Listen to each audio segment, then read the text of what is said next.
Doctor Afnan साहब, मैं आपसे पूछना चाहूंगा, क्योंकि आपकी पार्टी कंफर्टेबल रही है इलेक्शंस को डिले करने के हवाले से, कोई रिजर्वेशंस नहीं रही हैं।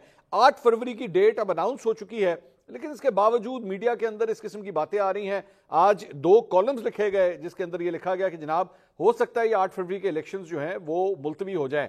आपकी पार्टी का क्या स्टांस है इसके ऊपर? जी बिस्मिल्लाह रहमान रहीम। देखें, हमने जो है वो पूरी तैयारी जनरल इलेक्शन की शुरू कर दी है।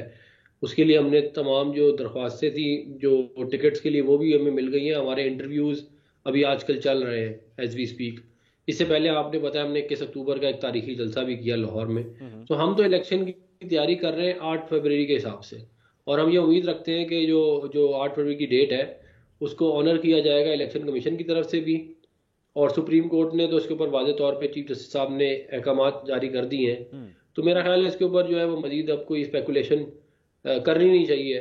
और क्योंकि देखें, स्पेकुलेशन अगर आप इस तरह करेंगे तो ये फिर इलेक्शन का डिले करना मुल्क के अंदर सियासी बेचैनी पैदा करेगा, और फिर वो मुल्क के अंदर इस्तेहकाम की जगह जो है वो उसकी जो रीजंस दी जा रही हैं वो जो चाहे में गोई उसके 2 पार्ट हैं एक्चुअली। एक तो ये कि इलेक्शन शायद डिले हो जाए, और दूसरा पार्ट ये है कि अभी भी पाकिस्तान तहरीक इंसाफ या पाकिस्तान तहरीक इंसाफ और तहरीक इंसाफ के चेयरमैन इमरान खान साहब जिस तरह काबू होने चाहिए थे या उनकी पॉपुलैरिटी को जिस तरह हैंडल किया जाना चाहिए था, वो अभी भी आप लोगों के लिए तसल्ली बख्श नहीं है। नहीं, देखिए, मैं आपको वैसे एक बात बता दूं। जब हमने 21 अक्टूबर का जलसा किया तो 22 अक्टूबर को जो है वो सर्वे कंडक्ट किया एक बड़े अच्छी कंपनी ने, पाकिस्तान में जो पहले भी करते रहे, और उसके मुताबिक मियां नवाज शरीफ साहब की पॉपुलैरिटी 30% पे थी और इमरान खान साहब की 22% पे थी। तो मेरा ये ख्याल है कि इसको जो है वो इसको रिपीट करेंगे, क्या फरमाया आपने? मैं ये कह रहा हूँ कि हमने जो सर्वे हुआ था 22 अक्टूबर को, जी उसके मुताबिक जो है हम मियां नवाज शरीफ साहब 30% पे थे पॉपुलैरिटी के। अच्छा। और 22% के ऊपर इमरान खान थे, 30% अनडिसाइडेड थी। कितने परसेंट पे इमरान खान साहब थे? सॉरी, 22% पे। अच्छा, और बाकी लीडर कहाँ थे? 30% अनडिसाइडेड था। अच्छा, 30% अनडिसाइडेड था। तो ये तो सर 82 हो गया। हाँ, तो बाकी सारी जो जमातें थी वो, अच्छा, बाकी जिन्हें रह गए वो बाकी उसमें आते। ठीक है, अदर्स 4-5% थे, बाकी सारे। तो ये कहाँ से सर्वे करवाया सर?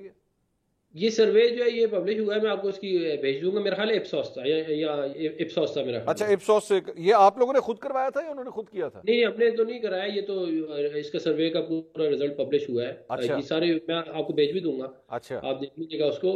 मैं बताना ये चाह रहा हूँ कि देखें, जो इलेक्शन है ना वो इसलिए करवाना ज़रूरी है क्योंकि मुल्क के अंदर जो है वो बगैर सियासी उसके बगैर पार्लियामेंटेरियंस के कानून साजी रुक जाती है। बगैर हुकूमतों के मुल्क इस तरह चल नहीं सकते। बिल्कुल ठीक है। आपने IMF से अपनी किस्तें लेनी है, आपने आगे लोगों को बताना है कि हमने डेवलपमेंट कैसे करनी है, आपने कहीं से इन्वेस्टमेंट लेके आनी है।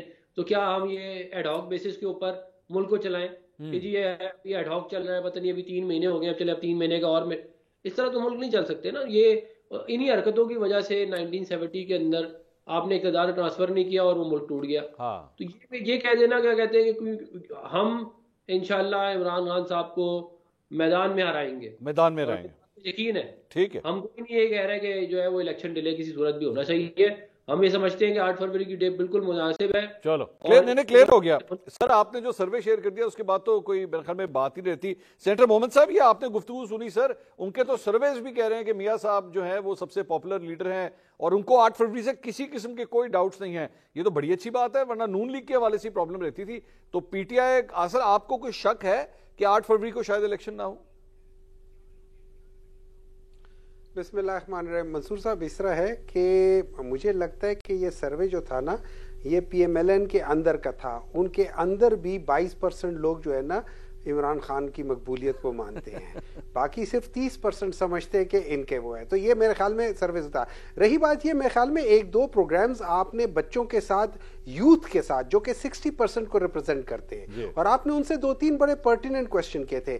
एक आपने सवाल पूछा था, क्या 2024 का इलेक्शन आपको साफ और शफाफ नजर आता है? तो वहां पे एक यूनानिमस आवाज मुझे सुनाई दी थी, वो था नहीं। एम आई करेक्ट और रॉन्ग? जी, आप सही कह रहे हैं, ऐसे ही है जी। ठीक है। BNU में हमने शो किया। उसके बाद फिर वहां पे हाँ, उसके बाद फिर एक वो थे जहां पे हामिद मीर साहब भी आपके साथ थे और आपने उनसे भी कुछ सवालात किए थे। ठीक है, देखिए बात ये हो जाती है कि हम लोग कुछ भी कर सकते हैं लेकिन ग्राउंड रियलिटी डिफरेंट है।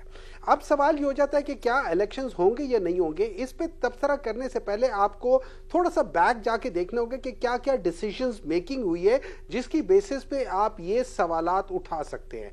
मेरे लिहाज से जो बिल पाकिस्तान पीपल्स पार्टी या पीडीएम को इन जनरली कह दे, पीएमएलएन समेत, जेयूआई समेत, जो बिल इन लोगों ने पास किए हैं, ज्यादातर वो बिल ये याद रखे कॉन्स्टिट्यूशन के खिलाफ जाते हैं, उनके आर्टिकल्स के खिलाफ जाते हैं। उनके जो आर्टिकल्स का जो कॉन्स्टिट्यूशन का हुआ है ये उसको बाईपास करने की कोशिश कर रहे हैं। उसमें हर वो चीज इन लोगों ने कर दिया है जो फैसिलिटेट करती है इस केयर टेकर गवर्नमेंट को या टेक केयर गवर्नमेंट को कि वो अपने टाइम से आगे चले जाए। And that is exactly what happened. इन लोगों ने प्रेसिडेंस भी कायम किया, जैसे आपने पहले कहा था कि चीफ जस्टिस अता बंदयाल साहब के लिहाज से, हालांकि मैं समझता हूं अता बंदयाल साहब को जब हाई कोर्ट में, लाहौर हाई कोर्ट का डिसीजन आ रहा है, उनको नहीं लेना चाहिए था, लेकिन स्टिल 14 मई का जब उन्होंने कह दिया था कि इलेक्शंस होने चाहिए तो उसमें नहीं हुए, तो प्रेसिडेंस है। फिर जस्टिस अतर मिनल्ला साहब का जो इजाफी नोट है उसके अंदर आप देख लें, उन्होंने साफ कहा हुआ है कि 7 November onwards every day is an unconstitutional day in the history of Pakistan. उसमें इस वक्त एज ऑफ टुडे हम लोग इस वक्त किसी कॉन्स्टिट्यूशन के तहत नहीं चल रहे। नहीं, हम लोग एक सेंटर साहब ये बताइए, do you have also have doubts? आपको भी शक है कि 8 फरवरी को इलेक्शन शायद ना हो? देखिए, I will be pleasantly surprise अगर ये हो जाते हैं। अच्छा, ओके, ठीक है। अब हाँ, अब लेकिन एक और चीज जो यहां तो ये सर्विस कर रहे हैं ना, मैं आपको एक चीज बताता हूं। आप लोगों ने 2 दिन पहले का आप लोगों ने देखा होगा जो अपर दीर में पीटीआई का एक मतलब शेर मरवत साहब जो गए थे वहां पे, he was one, there were about 2 or 3 leaderships over there. ठीक है, और वहां पे आपने देखा था क्या जम्मे गफीर था। ठीक है, लेकिन do you know what happened after March? वहां पे 3-4 जो पीटीआई के वर्कर्स थे उनके ऊपर गोली चली है, पुलिस ने गोली चलाई है। ठीक है, उसके अलावा जो वहां के जो स्पीकर्स थे, मां सिवाय मेरे ख्याल में मरवत साहब के अलावा बाकी जो नॉन लॉयर स्पीकर्स थे उनको पकड़ के जेल में डाल दिया, उनके ऊपर एंटी टेररिस्ट कोड के तहत उनके ऊपर केसेस कर दिए। अगर यही तरीका है, और रही बात ये, अच्छा अब जो केयर टेकर गवर्नमेंट है वो जो उन्होंने बयान दिया है कि भाई यहां पे है, तो मैं उनसे सवाल पूछता हूं कि 2008 में तो इससे ज्यादा बॉम्ब ब्लास्ट हो रहे थे, 2013 में तो इससे ज्यादा बॉम्ब ब्लास्ट हो रहे थे, तो why did they do it at that time? Why not अभी? ये मैं जरा डॉक्टर फिरदौस आशिक अवान साहब से भी पूछूं। डॉक्टर साहबा का बड़ा तजुर्बा है। डॉक्टर साहबा, आपको कोई डाउट्स लगते हैं? आपने दोनों पार्टियों की गुफ्तगू सुनी है, क्या आपकी पार्टी को भी डाउट्स हैं कि कुछ ना कुछ हो सकता है, शायद 8 फरवरी को इलेक्शन ना हो? बिस्मिल्लाहिर्रहमानिर्रहीम। मंसूर, आपका शुक्रिया।